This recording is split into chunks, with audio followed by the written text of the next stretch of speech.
আর কিচ্ছু করতে পারেন না পারেন, শুধু একটা কথা বলে যাই, রমজান মাসে ফরজ রোজা রেখে অন্তত কোন প্রকার হারাম কাজ, গুনাহের কাজ করবেন না। বাস এটুকু যদি করতে পারেন ইনশাল্লাহ আপনার রমজান সাকসেস।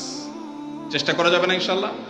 একটা কাজ যদি করতে পারেন আপনার রমজান ইনশাল্লাহ সফল। সেটা হলো ফরজ রোজা রাখলেন, 5 ওয়াক্ত নামাজ তো ফরজ পড়বেনই, ফরজ কাজগুলো করলেন আর গুনাহ থেকে বেঁচে থাকলেন। কোনো হারাম কাজ করলেন না, ঝগড়াঝাটি করলেন না, মিথ্যা বললেন না, চগলখড়ি করলেন না, গীবত করলেন না, কাউকে ঠকাইলেন না, 2 নম্বর কাজ করলেন না।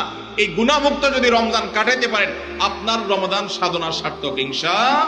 হুজুর, রমজান মাসে কন্যার বাড়ি থেকে ছেলের বাড়িতে ইফতার না পাঠালে শ্বশুর শাশুড়ি গালমন্দ করে, এমন অবস্থায় কি করা উচিত?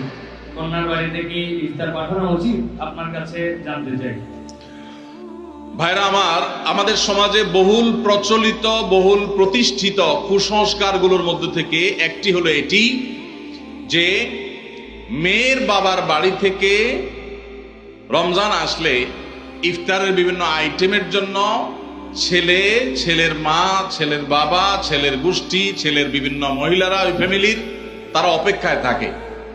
আল্লাহর জমিনে যদি 10টা নিকৃষ্টতম ছোট লোকই থাকে তার একটা হলো এইটা। যুবক ভাইরা, কোন যুবক হাত তুলে বলতে পারবেন যে আমার শ্বশুরবাড়ি থেকে রমজান উপলক্ষে এরকম কোন ভিক্ষাবৃত্তি আমরা করতে দেই নাই? বলতে পারবেন কেউ? দেখি কার কার বউকে পাঠা বলা আছে, হাত তোলেন। হয় নাই যাদের। বাবাজি আপনি হাত তুলছেন, আপনাদের আমল তো এগুলো ছিলই না, আপনি হুদাই ক্রেডিট নিচ্ছেন কেন? এগুলো তো নতুন, আমাদের দেশে নতুন ফিতনা শুরু হয়েছে। এই দাঁড়িয়ালা ভাই, আপনি হাত তুলছেন কি বুঝা? বলেন বলেন কি বুঝে হাত তুললেন? আপনার শ্বশুর বাড়ি থেকে ইফতার আসে নাই? হ্যাঁ, আসে নাই? বিয়ে করছেন? হ্যাঁ,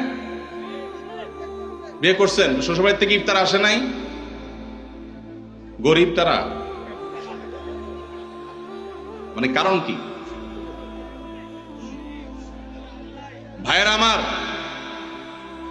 এদেশ থেকে যৌতুককে ওলামায়ে কেরাম মিম্বর থেকে, মাহফিলের মঞ্চ থেকে ঝেঁটিয়ে বিদায় করেছেন আলহামদুলিল্লাহ। যৌতুকের অভিশাপ থেকে এদেশকে মুক্ত করেছেন ওলামায়ে কেরাম। এক চিঠি আবেদন এদেশের ওলামায়ে কেরামের এই কাজটা। যৌতুক চলে গেলে কি হবে? ইফতারের নামে যৌতুক এখনো বাকি আছে, এটা আমাদের দূর করতে হবে কি হবে না? অনেক যুবক আছে তারা বলে যে আমার শ্বশুরবাড়ির লোকেরা খুশি মনে দেয়,